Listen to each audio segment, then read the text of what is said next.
Hello there. Welcome to your favorite 5-minute program, one day at a time. Today's topic is Never Despise, Part 2. And we're reading Genesis 25 as before, from verse 29 to 34 in NIV. Once, when Jacob was cooking some red stew, Esau came to him from the open country, famished. He said to Jacob, "Quick, let me have some of that red stew. I'm famished." That is why it was also called Edom. Jacob replied, "First, sell me your birthright. Look, I am about to die, Esau." Esau said, "What good is the birthright to me?" But Jacob said, "Swear to me first." So he swore an oath to him, selling his birthright to Jacob. Then Jacob gave Esau some bread and some lentil stew. He ate and drank and then got up and left. So Esau despised his birthright. Verse 30 says, he said to Jacob, "Quick, let me have some of that red stew. I'm famished." That is why it was also called Edom. Edom means red stew. Red. It means red. Okay?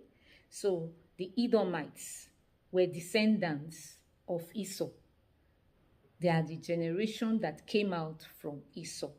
So Esau was the father of the Edomites. So that is why it was because he traded his birthright for a plate of red stew that they were called Edomites. And that was why Esau is called Edom. Praise the Lord.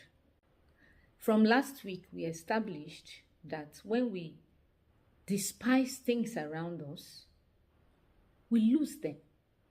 What are some of the things that Esau lost? Number one, from what we read, we see that he lost his birthright, his position of the firstborn.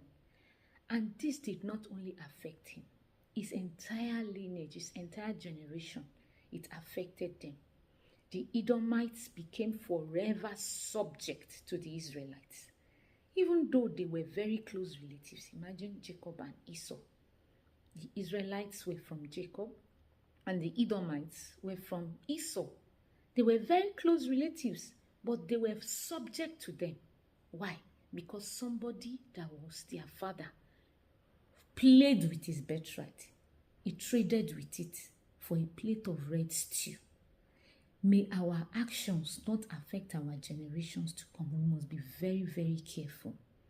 We must try as much as possible not to play with things around us, not to despise things around us, not to belittle the things that are around us or the people around us. That was what Esau did. And his entire lineage became subject to their younger brother, so to say. Another thing he lost was that he lost his blessing.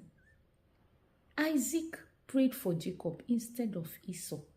He lost his blessing. He also lost, like I said before, his entire generations. They became a rebellious people. They became rebellious to the Israelites until King Saul arose, went into war with them and defeated them. That was when Israel started having peace from them. Another problem was that the people that arose from Esau, the Edomites, were a rebellious people. And King Herod the Great, was an example of one of them. Herod that tried to kill Jesus was an Edomite. You can see all the things that began to happen just because one man despised the position God gave him.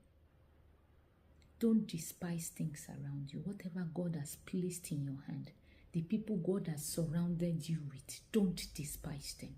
Because when you despise them, you lose them. And it can affect your generations to come. Proverbs chapter 16 verse 20 says, "It pays to take life seriously. Things work out when you trust in God." It pays to take life seriously. Take life seriously. Take things seriously. Don't despise them. Don't despise people. Don't despise life. Take things seriously. It pays. And then when you trust God, things will work out for you. Things will work out for your good. Keep holding on to God. and appreciate those things around you. Appreciate the people around you. God bless you. Till I come your way next week. It's bye for now.